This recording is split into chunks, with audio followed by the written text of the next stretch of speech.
ने महल के गिर्द कई चक्कर लगाए, फिर एक कमरे से दूसरे कमरे तक पहुंचता हुआ आखिर एक रोशदान के रास्ते बिल्कीस के कमरे में दाखिल हो गया। बिल्कीस अपने 30 गज ऊंचे तख्त पर सो रही थी। उसके जिस्म पर सिर्फ एक बारीक चादर थी जो महज 70 के लिए थी, और वो हमेशा इसी अंदाज में सोया करती थी। हुदहुद ने वो खत आहिस्ता से इसके पहलू में रख दिया और खुद उड़कर रोशदान में जा बैठा ताकि जब वो बेदार हो तो खत पढ़ ले। कुछ देर गुजरी मगर बिल्कीस जाग ना सकी। जब हुदहुद को लगा कि वो बहुत देर से सो रही है तो उसने नीचे आकर अपनी चोंच से बिल्कीस को ठोंग मारी।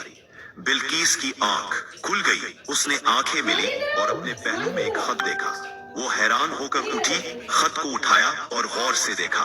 ताज्जुब से सोचने लगी कि महल के तमाम दरवाजे तो बंद थे, ये खत आखिर यहाँ आया कैसे। फिर वो फौरन अपने कमरे से बाहर निकली और पहरेदारों से पूछा, क्या तुमने किसी को मेरे कमरे में दाखिल होते देखा है? पहरेदारों ने जवाब दिया, नहीं मलका, तमाम दरवाजे बिल्कुल वैसे ही बंद हैं जैसे आपने बंद करवाए थे। हम पहरे पर मौजूद थे, किसी के भी अंदर दाखिल होने का कोई इम्कान नहीं। बिल्कीस ने महल के गिर्द कई चक्कर लगाए।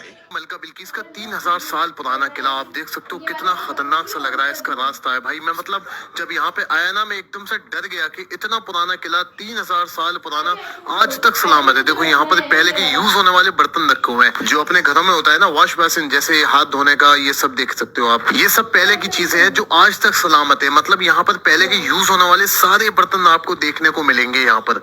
और ये आपके सामने दिखाई दे रहे हो ना, ये हौज है जिसमें मलिका बिल्कीस नहाया करती थी, जिसमें खुशबुएं डाला करते थे, फूल डाला करते थे। मलिका बिल्कीस जो है ना भाई, वो यमन की रहने वाली थी, वो वहाँ की मलिका थी और उनकी एक कौम थी जो कि सूरज की पूजा किया करती थी। और ये मलिका हजरत सुलेमान अलैहिस्सलाम के जमाने में मौजूद थी। उस वक्त में हजरत सुलेमान अलैहिस्सलाम नबी हुआ करते थे। हजरत सुलेमान अलैहिस्सलाम ने मलिका बिल्कीस से कहा कि तुम मेरे पास आकर के इस्लाम कबूल कर लो या फिर मुझसे जंग की तैयारी कर लो। तो मलिका बिल्कीस हजरत सुलेमान अलैहिस्सलाम से मुलाकात के लिए आ रही थी उनके पास। तभी उनका जो तख्त था ना, जो बहुत ही ज्यादा बड़ा था, जिस पे उनको नाज था, वो 60 हाथ चौड़ा था और 40 हाथ लगभग लंबा था। तो हजरत सुलेमान अलैहिस्सलाम ने अपने जिन से कहा कि वो तख्त तुम कब तक ला सकते हो? तो उन्होंने बोला था कि वे दोपहर तक ला सकते हैं। लेकिन वहां पर एक अल्लाह के और बंदे थे जिन्होंने पलक झपकते ही पूरा तख्त उनके सामने रख